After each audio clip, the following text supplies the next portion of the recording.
Hi, I'm Ravi from Renewable Electron, and today I'm going to give you an overview of India's National Solar Mission. India launched its National Action Plan on Climate Change in June 2008, comprising of 8 different national missions.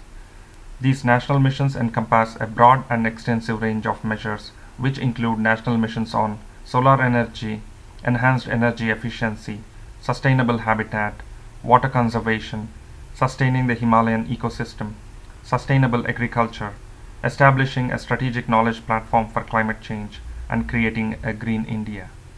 Thus, the Jawaharlal Nehru National Solar Mission, or shortly the National Solar Mission, has been created.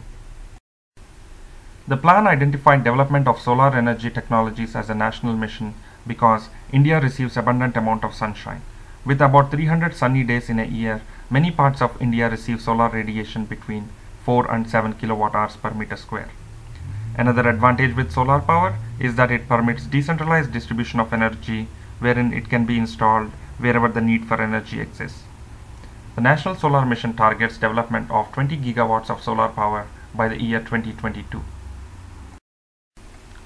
The mission will be implemented in 3 phases.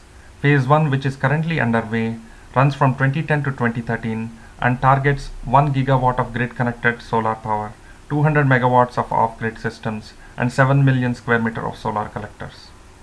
Phase 2, which runs from 2013 to 2017, targets a cumulative deployment of 3 to 10 gigawatts of grid-connected solar power, 1 gigawatt of off-grid solar systems, and 15 million square meter of solar collectors. Phase 3, which is dependent upon the success of Phase 1 and Phase 2, runs from 2017 to 2022 and targets a cumulative deployment of 20 gigawatts of grid-connected solar power, 2 gigawatts of off-grid applications, and 20 million square meter of solar collectors. As of December 2011, about 500 megawatts of solar PV and 500 megawatts of solar thermal have been selected under Phase 1 of the National Solar Mission. Policies have been put in place to drive adoption of solar. The key driver for promoting solar power is through a renewable purchase obligation mandated for state power utilities.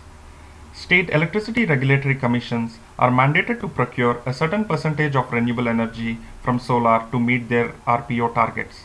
This is similar to the system in the US, where a certain percentage of a state's renewable portfolio standard obligation is set aside for solar. This is called a solar carve-out.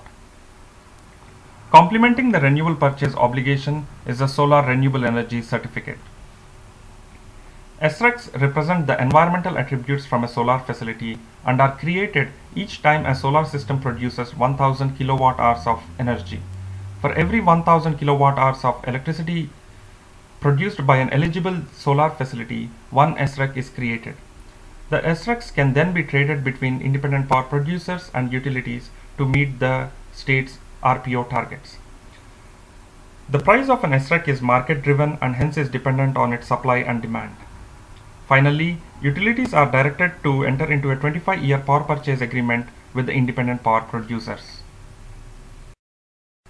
In order to incentivize the state electricity distribution companies to procure solar power, a new mechanism called bundling has been created, wherein cheap thermal power from central coal plants owned by National Thermal Power Corporation is bundled with power from solar plants to bring down the average cost of total power.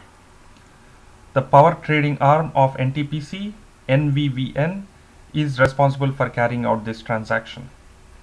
In the example shown on the slide, 4 units of thermal power at Rs 2 per kilowatt hour is bundled with 1 unit of solar power at Rs 10 per kilowatt hour to result in an effective rate of Rs 3.6 per kilowatt hour.